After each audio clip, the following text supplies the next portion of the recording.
Shri Venkateswara gold తాకట్టులో ఉన్న మీ బంగారాన్ని విడిపించి కొనబడును.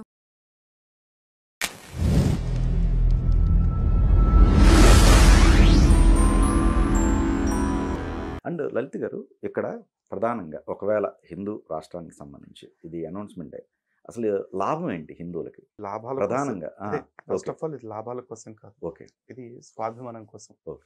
నిజంగా ఈ దేశంలో హిందువుల విశ్వాసాలు ఏం చెప్తున్నాయి? హిందువులు ఇప్పుడు క్రైస్తవులకు లాగా ఇది క్రీస్తు రాజ్యంగా మార్చాలని, ముస్లిమ్స్ లాగా ఇది అల్లా రాజ్యంగా మార్చాలని మేము కోరుకోవట్లా. సనాతన ధర్మం బాగుంటే యావత్ సృష్టి బాగుంటుంది, విశ్వమంతా బాగుంటుంది. వసుదైక కుటుంబం అని చెప్పిన ఏకైక ధర్మం సనాతన ధర్మం. ఈ ప్రపంచం అంతా కూడా ఒకే కుటుంబం లాంటిది, అందరికీ సంక్షేమం కలగాలని కోరుకునేది సనాతన ధర్మం. అందుకే భారతదేశాన్ని ప్రపంచానికి పూజ గది అని కూడా చెప్తాం మేము. ఎందుకు? ప్రపంచం అంతా ఒక ఇల్లు అనుకుంటే, ఇప్పుడు ఇల్లు ఉందండి, ఇంట్లో ఒక 5 బెడ్రూమ్స్ ఇల్లు ఉంటాయి. 5 బెడ్రూమ్స్లో ఒక బెడ్రూమ్లో ఇద్దరు 10 మంది ఉన్నారనుకుందాం. ఈ 10 మంది యొక్క సంక్షేమాన్ని ఎక్కడ కోరుకుంటారు? ఇంట్లో ఒక మూల ఉండే చిన్న పూజ గదిలోని. ఈ 10 గదుల్లో మీరు ఎంత సుఖపడుతున్నారో మాకు సంబంధం లేదు. ఈ పూజ గదిలోకి వచ్చి మీరు అందరూ బాగుండాలని మాత్రమే ఆ ఇంటి పెద్దలు కోరుకుంటారు. అలాగే ప్రపంచంలో ఎన్నో దేశాలు ఉన్నాయి. ఆ దేశాల్లో ఏ మతాలు ఉన్నాయి, ఎలాంటి మనుషులు ఉన్నారు, ఎలాంటి స్థితిగతులు ఉన్నాయి, మాకు ఏం సంబంధం లేదు. కానీ ప్రపంచం అంతా భోగాల్లో ఉందా లేక కష్టాల్లో ఉంది ఏం పట్టించుకోకుండా అందరూ బాగుండాలని చెప్పేసి భారతదేశంలోని ఋషులు ఇక్కడ త్యాగాలు చేశారు, ఇక్కడే యాగాలు చేశారు. అందుకే ఇది ప్రపంచానికే పూజ గది. అలాంటి ప్రపంచానికి పూజ గది అయిన భారతదేశంలో సనాతన ధర్మం ఎప్పటికీ ఉండాలి, ఎప్పటికీ ఉంటేనే బాగుంటుంది కూడా. అలా ఉండాలని కోరుకోవటానికి కూడా కారణం ఏంటంటే ప్రపంచం బాగుండాలని. అదే హిందూ రాష్ట్రం మేము కోరుకునేది. ఇక్కడ హిందూ రాష్ట్రం ఉంటే మిగతా ప్రపంచ దేశాల్లో ఏ మతాలు ఉన్నా పర్వాలేదు, ప్రపంచం అందరూ బాగుండటం కోసం ఇక్కడి నుంచి మంచి కోరుకుంటాను. కానీ మిగతా రాష్ట్రాలు ఎక్కడన్నా అలా కోరుకుంటారా? నేను చెప్తున్నాను, దేవుళ్ళ సంగతి చెప్తాను. యేసు అనే ఒక దేవుడు ఉన్నాడు ఈ ప్రపంచానికి. యేసు స్వయంగా చెప్పిన మాట ఏంటంటే, ఈ లోకంలో నేను ఎవరో నీకు తెలియదని చెప్తూ పరలోకానికి వస్తే నువ్వెవడో నాకు తెలియదని మా నాన్నకి చెప్తావు సాక్ష్యం అని చెప్పేసి అన్నాడు.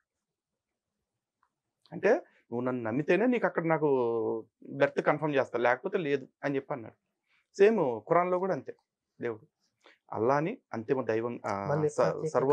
ఇక్కడ చిన్న మాట చెప్తా. ఇప్పుడు ఏం చెప్పారు కదా, ఇక్కడ నన్ను ఒప్పుకున్నానే నేను పరలోకంలో ఒప్పుకుంటానని చెప్పి యేసు. అదే క్యారెక్టర్ బైబిల్లో ఆయన ఏం చెప్తాడంటే, నీకు మంచి చేసిన వాడిని మాత్రమే ప్రేమిస్తే అన్యులకి నీకు తేడా ఏమంటుంది, కాబట్టి నువ్వు శత్రువుని కూడా నువ్వు ప్రేమించని చెప్తాడు. నీకు అపకారం చేసిన వాడిని కూడా నువ్వు ప్రేమిస్తే నువ్వు దేవుని కుమారుడు అని చెప్తున్నాడు. మరి నేను ఇక్కడ ఒప్పుకోకపోతే నేను అక్కడ ఒప్పుకోను అంటున్నాడు కదా. నేను ఇక్కడ ఒప్పుకుంటాను. ఆయన విన్యాసాలు మామూలుగా ఉండవులేండి బైబుల్లో. ఎట్లా చెప్తాడు, మళ్ళీ ఇంకో చోటుకి వెళ్తే నన్ను మరి నేను తమ ఏలోటికి ఇష్టం లేదు నా శత్రువులను నా ఎద్దకు తీసుకొచ్చి నరికేయండి అని చెప్పేసి అంటాడు. అంటే అబ్బాయి విన్యాసాలు. ఆ క్యారెక్టర్ గురించి అలా మాట్లాడి ఇంకా ఇంకొంచెం వేరే సబ్జెక్ట్ అయిపోద్ది కాబట్టి మీరు అన్ని తర్వాత ఖురాన్లో కూడా అంతే. అల్లాని సర్వోన్నత దైవంగా, ప్రవక్త మహమ్మద్ ప్రవక్తని అంతిమ దైవ ప్రవక్తగా, ఖురాన్ని అంతిమ దైవ గ్రంథంగా విశ్వసించిన వాడు మాత్రమే అక్కడికి వెళ్తాడు, విశ్వసించి మంచి పనులు చేయాలి. కానీ సనాతన ధర్మంలో అలా ఏం లేదండి. నువ్వు ఏ దేవుని పూజ చేస్తావు, ఏ దేవుని పూజ చేయవు, ఇదంతా కూడా కాదు. నువ్వు మంచిగా బ్రతుకుతున్నావా, మంచిగా నీ చుట్టూ ఉండే వాళ్ళతో మంచిగా ఉంటున్నావా లేదా, ఇది మాత్రమే చూస్తారు. ఓన్లీ కాండక్ట్ ఈజ్ క్రైటీరియా ఇక్కడ. పరోపకారం పుణ్యాయ పాపాయ పరపీడనం అని మాత్రం చెప్తాం. పక్కవాడికి ఉపకారం చేస్తే పుణ్యం, పక్కవాడిని పీడించుకు తింటే పాపం. నువ్వు స్వర్గానికి వెళ్తానికి నరకానికి వెళ్తానికి క్రైటీరియా అయితే నువ్వు ఎలా బ్రతికావు అనేది మాత్రమే లెక్క. మరి ఇలాంటి దానివల్ల అనుకోవచ్చా లలిత్ గారు, ఒక యూనిటీ అనేది హిందుత్వంలో లేదు అనటానికి కారణం కూడా ఈ పాయింట్ అనుకోవచ్చా? యూనిటీ భారతదేశంలో లేకపోవటం ఎప్పుడూ లేదండి. అది ఈ 70 ఏళ్ల నుంచి తీసుకొచ్చిందే. అంతకుముందు భారతదేశం ఐక్యంగా ఉంది కాబట్టి హూనులు వచ్చినా, గ్రీకులు వచ్చినా, శకులు వచ్చినా, పార్సీలు వచ్చినా, లేకపోతే తురకలు వచ్చినా అందరి మీద పోరాటం చేశారు. అంటే నా ఉద్దేశం ఇక్కడ ఆ మత గ్రంథాల్లో నేను మాత్రమే దేవుణ్ణి అని చెప్పుకోవటం వల్ల వాళ్ళలో యూనిటీ ఉంది. లేదు, ఇక్కడ వచ్చేసరికల్లా అంటే వేరే అన్ని మతస్థులు యూనిటీ ఎక్కడ లేదండి అక్కడ కూడా. ఓకే, ఇప్పుడు భారతదేశంలో సపోజ్ ఇన్ని కులాలు ఉన్నాయండి. బ్రాహ్మణులు ఉన్నారు, వైశ్యులు ఉన్నారు, క్షత్రియులు ఉన్నారు, శూద్రులు ఉన్నారు. వీళ్ళకి నరుకు చచ్చిపోమని చెప్పేసి ఏ మతం ఎక్కడైనా చెప్పారా? ఎక్కడ చెప్పలా. చివరికి శూద్రుల మీద వివక్ష జరిగిపోయింది అని చెప్పి అంటారు కదా. శూద్రులకి శిక్ష విధించాలంటే కూడా బ్రాహ్మణుడు శిక్ష విధించలే, ఎప్పుడు క్షత్రియుడే విధించాలి. ఎందుకంటే క్షత్రియుడు పాలకుడు కాబట్టి పాలకుడే శిక్షలు విధిస్తారు. కానీ ఇస్లాం మత గ్రంథాలు చూసుకుందాం, సున్నీ షియాలు నరుక్కుని చచ్చిపోతున్నారు కూడా ఇప్పుడు కూడా. మతరాజ్యాలు, ఇప్పుడు ఇరాన్ ఉందండి, ఇరాన్ కంప్లీట్గా మతరాజ్యం.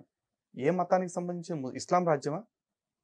కాదుగా, కంప్లీట్గా షియా రాజ్యం అక్కడ. అక్కడ సున్నీలను ప్రశాంతంగా ఉంచరు. పాకిస్తాన్ సున్నీ రాజ్యం, అక్కడ షియాలను ప్రశాంతంగా ఉంచరు, నరుక్కుని చచ్చిపోతారు. అలాగే క్రిస్టియన్స్ ఉన్నారు కండి, క్యాథలిక్స్ అందరూ పరలోకానికి వెళ్తారా? వీళ్ళ మీద ఒకే యేసు, వాళ్ళ మీద ఒకే యేసు.